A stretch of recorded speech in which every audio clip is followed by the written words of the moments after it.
Welcome to Midnight Paralysis. Enter if you dare. I've been a trucker for close to 15 years now. This happened to me in 2017. I was driving an overnight haul through the Mojave Desert in California, headed for a destination in Arizona. I think I was delivering appliances, I don't really remember. It was pitch black darkness in every direction. The headlights on my semi were really dim at the time, and I had been putting off getting them fixed forever. Usually I couldn't tell the difference, but since there were basically no other cars on the road, it was much more obvious. I remember having to strain my eyes every few minutes to make out the road in the distance. That could have been a horror story in of itself. I was debating pulling over for a couple hours and waiting for sunrise, but I didn't want to waste my time. I desperately needed the money at the time, so I kept driving even though it wasn't fully safe. I figured since it was basically a straight line, it would be okay. I think it was about an hour before sunrise when I saw something approaching fast in the distance. Worried about hitting an animal, I slammed on the brakes. As my truck screeched to a stop, I realized what was in front of me. A car with its hazards on.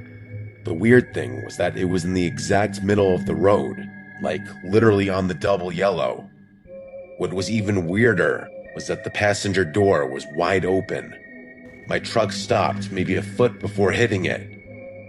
Not to toot my own horn, but I'm a pretty fearless guy, and I know my way around a bar fight. Because of this, I wasn't really scared when I saw the car. I was more curious than anything.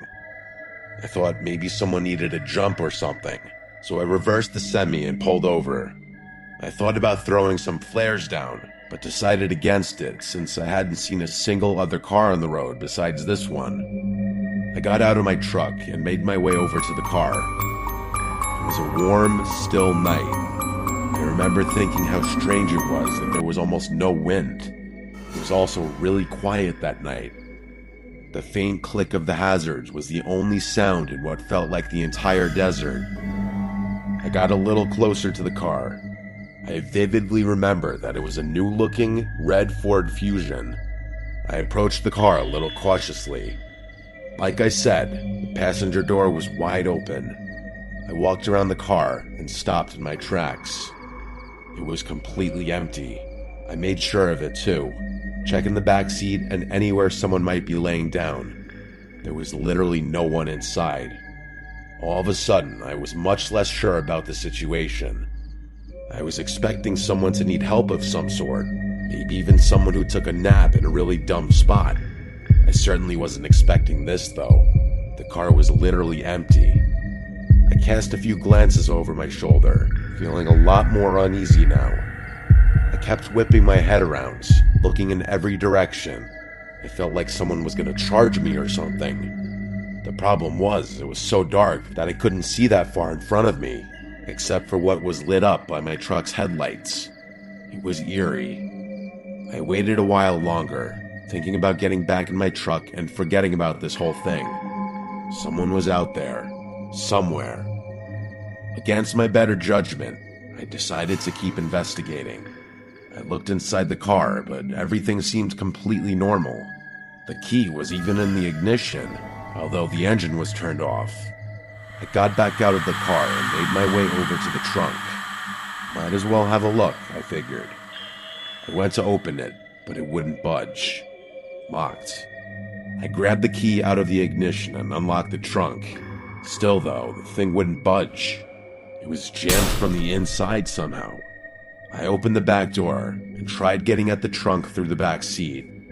To my surprise, it actually opened. There were 3 squished garbage bags back there, along with a rope that was tying the trunk closed. I remember glancing one more time over my shoulder before reaching for them. The coast was clear. I must have been within 5 inches from one of the bags, when the loudest gunshot I've ever heard rang out into the night. I slammed my head on the roof of the car in shock. I didn't even think. I threw the keys on the front seat and got out of the car as fast as I could. As I was climbing into my semi, I heard a grungy voice yelling in the distance.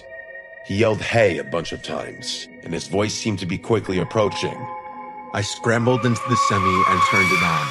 I threw it in gear as fast as I could. I remember cursing a bunch of times as the engine initially stalled, and that's when I saw it. As my truck began pulling out, I saw a person standing at the trunk of the car. It was a short, husky guy with red hair. He was wearing overalls and shin-high boots. In his left hand, he was holding a small shovel. In his right, though, was an old-looking hunting rifle. We locked eyes for a few seconds as my truck began to drive past him. He didn't move. I remember him not looking crazy or anything. He had this worried look on his face. As I passed him, he dropped his shovel and started waving his hands. He yelled "wait" a few times, but I wasn't staying there another second. As I drove away, I watched in the rearview mirror as he ran after my truck for a few seconds before sprinting back to his car. It was clear he wanted me to stop, but there was absolutely no way I was going to do that. I stepped on it, pushing the semi much faster than I should have.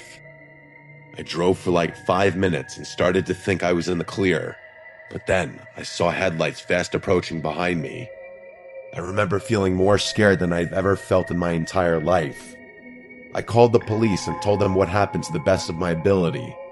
That's when the car was basically right on my tail. It started honking like crazy at me. I honestly didn't know what to do, so I just kept driving, praying to God he wouldn't try and ram me. After like 15 minutes of this, he cut in front of me and hit his brakes, forcing me to slow down. I was just about to crash into him when finally some flashing police lights appeared ahead. The Ford veered off to the right and sped into the desert, disappearing from sight. I pulled over and waited for the officer to show up. I frantically told him what had happened, but the useless cop decided to get a report from me rather than chase the guy down. I was so pissed about that. I told the guy like twice that he could probably catch up to him if he left now. The cop told me not to worry and that they'd do a thorough search as soon as backup arrived.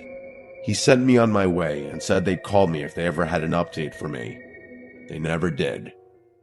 None of my buddies have a story this crazy, and I've told it more times than I can count. I know what you're probably thinking. That guy was definitely burying bodies. That doesn't really explain why he had such a small shovel, or why he tried to follow me. The bags in his trunk were also too small for that, although some of my buddies think he might have done some dismembering. For my own sanity, I like to think that he was burying some other kind of animal. Maybe putting a diseased dog out of its misery, or some dangerous snakes. I really have no idea. Either way, I've never been totally comfortable driving through deserts late at night after this experience.